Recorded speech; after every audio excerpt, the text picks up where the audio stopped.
how to sell crypto on Binance P2P and withdraw to bank, Apple Pay or Gcash.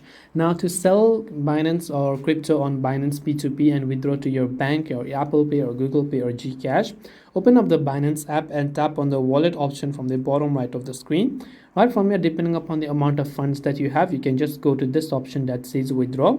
And here you can see P2P trading that says bank transfer, digital wallet transfer or mobile payment. So it supports bank transfer, Apple Pay and also Gcash because it's a digital wallet. Now from here you can go to this P2P trading option and then just choose the cryptocurrency that you want to sell or whatever else it is, and choose the payment method like a bank transfer, Apple Pay or Gcash, and you can set the amount you want to sell from the available offers as you'd be able to find there. So once you've done that, you'll be able to see all of these steps right here. You can just click on the place order option and complete the transactions, and the funds will be withdrawn to your account. And this way you should be able to go ahead and then basically sell crypto on Binance P2P. I hope that this video helped you. If you have any questions, feel free to leave them down. Thank you for watching till the end and see you in the next video.